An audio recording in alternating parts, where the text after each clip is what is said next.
So sa ngayon nga ay nagsuot na tayo ng ating sapatos at para tayo ay lumarga na papasok sa trabaho natin. Siyempre kailangan nating mas maaga para walang aberya na mangyari. At least prepare tayo sa araw-araw. Ayan, at sinuot ko na yung aking jacket para at least ay protektado tayo sa alikabok, sa usok na masasalubong natin sa kalsada. Siyempre, check natin yung motor kung condition pa. And then, lumarga na nga tayo.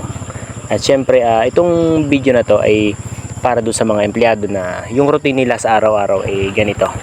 Yan, kaya sinasabi ko itong pag-vlog dahil alam ko naman na nag-enjoy ako dito. Although, sabi nila, ang pag-vlog daw ay may kinikita dito. So, hindi ko pa naman nararanasan yun. Pero, inuumpisan ko ng gawin. Inuumpisan kong simulan. At least, nag-enjoy naman ako sa ginagawa ko.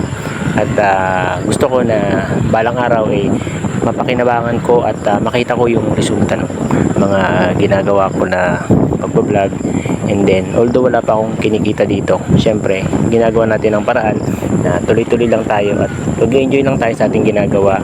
At isipin natin na ito ay isang part ng journey natin na kung ano yung kinahihiligan natin, ay yun yung gagawin natin. Basta as long as na wala tayong sinasagasaan na tao, wala tayong inaargabyado, basta tuloy-tuloy lang tayo doon sa goal na ginagawa natin. At syempre, kailangan natin na magbigay ng oras doon sa mga plano natin, magbigay tayo ng panahon para at least magawa natin yung mga bagay na gusto natin habang tayo malakas pa, ay sinisimulan natin yung mga bagay na magpapasaya sa atin, sapagkat ang gawain ito naman ay wala naman tayong inaargabyado, sapagkat ito yung passion natin, nakahiligan natin, although wala naman tayong kinikita pa dito dahil ito naman ay isang umpisa. Sabi nga, kung hindi mo inumpisan yung isang bagay ay wala kang posibleng kahinatnan doon sa mga plano mo. Kaya ang pinakamahalaga ngayon ay gawin natin kung ano man yung gusto natin, mag-enjoy lang tayo.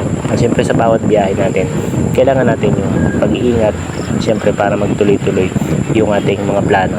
Hindi naman sa biniblame ko yung sarili ko na ipursige itong ginagawa kong ito, pero ito naman ay kagustuhan ko at ito yung aking mga bagay na kinahiligan, sapagkat alam ko naman na balang araw yung pagtsatsaga natin sa mga ginagawa natin ay magkakaroon din yan ng resulta, magkakaroon din yan ng pagkakataon na masilip mo kung ano yung mga pinaghirapan mo, kung ano yung mga sinimulan mo. At syempre nandito na nga tayo sa kalsada, although malugang kalsada. At syempre sa bawat biyahe natin, importante yung almusal.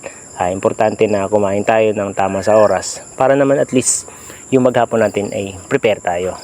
Ayan. At syempre kailangan natin na tiyagain kung ano man yung sinisimulan natin, ano man yung mga bagay na pinagkakabala natin, ay bigyan natin ng panahon, bigyan natin ng oras. At syempre ito na nga, nasa express na nga tayo para mag-proceed sa ating work, sa ating journey doon sa araw-araw na ginagawa natin. Ayan, habang nasa expressway nga tayo at relax na relax yung biyahe natin, syempre kailangan natin mag-ingat doon sa mga biyahe natin. Thank you for watching.